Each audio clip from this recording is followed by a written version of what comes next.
Olá, sou a Lucinda, este é o canal Buscando de Luz e eu queria falar hoje sobre o Anjo do Senhor.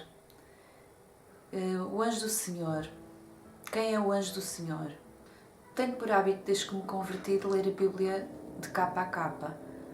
E além das leituras devocionais ou estudos específicos que possa fazer, vou tendo sempre uma leitura de capa a capa.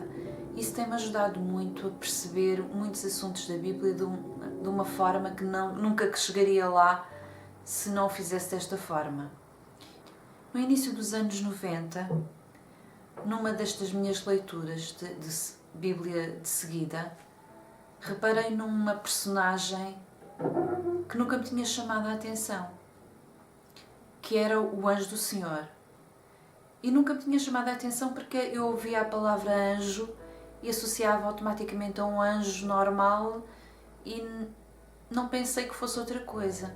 Mas naquela vez que eu estava a ler a Bíblia de seguida, comecei a ver vários episódios onde aparecia este Anjo do Senhor de uma maneira que não era tratado como um anjo normal.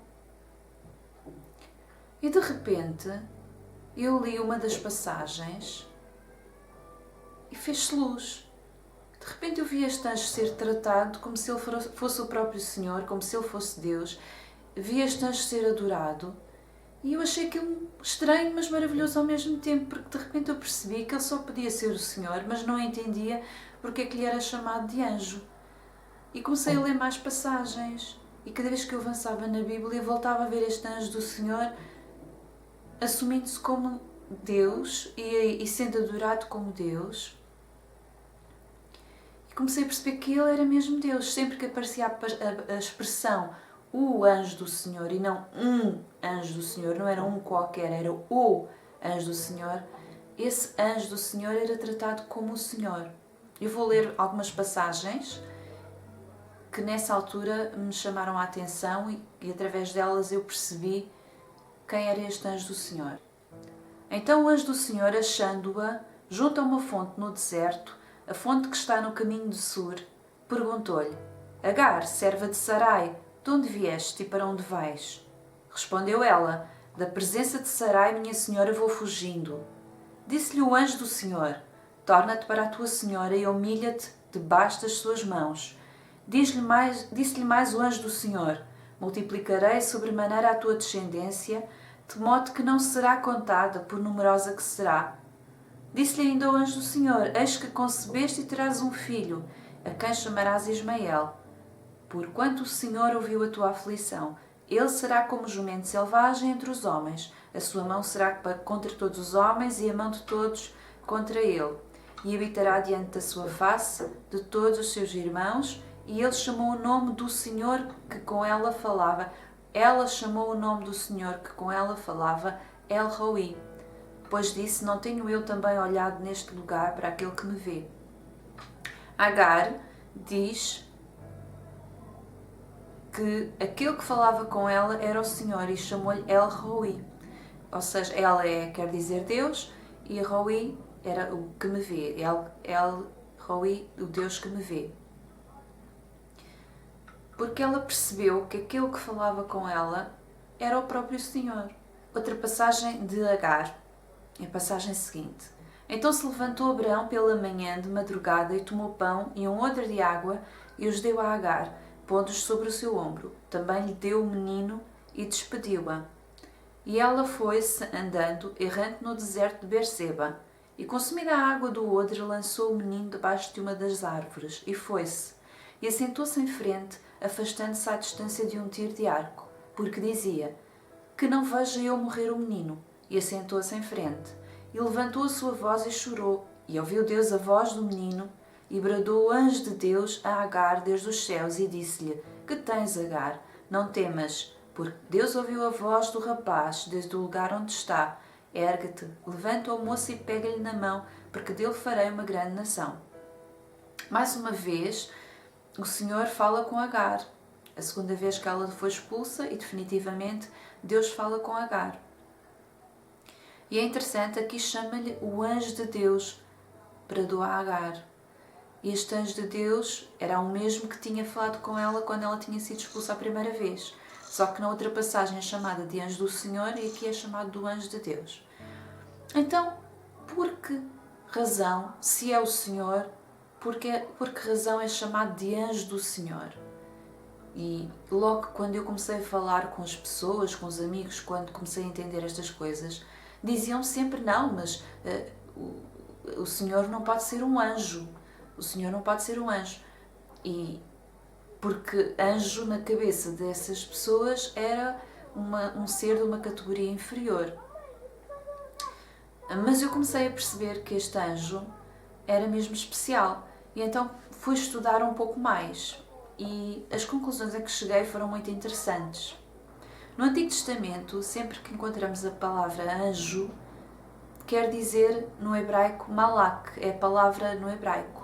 Esse malak pode ser um profeta enviado de Deus, pode ser um homem enviado por outro homem, e pode ser mesmo este Senhor, o Senhor, que é este anjo do Senhor.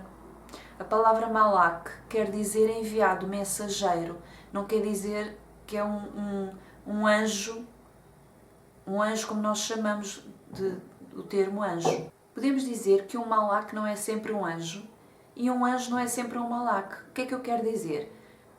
Um enviado não é sempre um anjo e um anjo não é sempre um enviado, porque há anjos que não são mensageiros, há anjos que são exclusivamente adoradores na Assembleia Celestial. Então, a palavra malak não significa exatamente um anjo como nós a entendemos.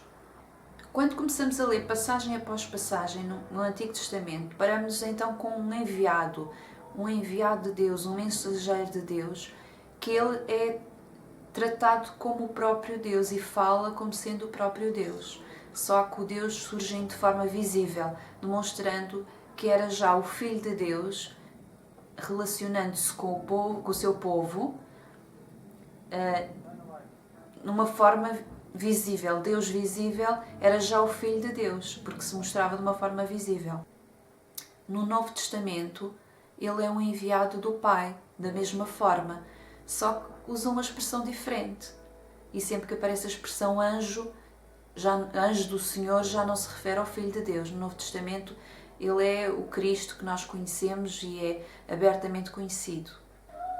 Depois de ter salvo a vida do pequeno Ismael, o anjo do Senhor volta a intervir para salvar o outro filho, Isaque, o filho da promessa. Eu vou ler a passagem. E vieram ao lugar que Deus lhe dissera, e edificou Abraão ali um altar, e pôs em ordem a lenha, e amarrou Isaque, seu filho, e deitou-o sobre o altar, em cima da lenha, e estendeu Abraão a sua mão, e tomou o cutelo para imolar o seu filho. Mas o anjo do Senhor lhe bradou desde os céus, e disse: Abraão, Abraão. E ele disse: Eis-me aqui. Então disse: Não estendas a tua mão sobre o moço, e não lhe farás nada, porquanto agora sei que temes a Deus, e não me negaste o teu filho, o teu único. Então levantou Abraão os seus olhos e olhou, e eis um carneiro detrás dele, travado pelas suas pontas, num mato. E foi Abraão e tomou o carneiro e ofereceu em holocausto em lugar do seu filho.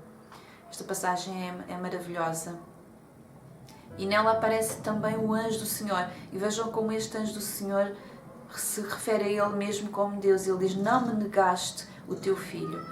E Abraão conhecia-o, porque na verdade este anjo do Senhor era aquele Senhor que lhe aparecia, era aquele Senhor com que ele se relacionava visivelmente.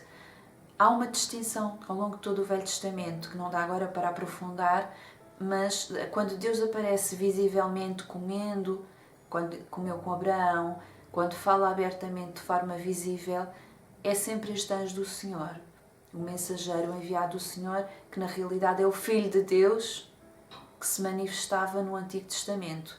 Embora fosse algo misterioso para eles, eles não sabiam distinguir bem, aparentemente, sabiam que era o Senhor apenas.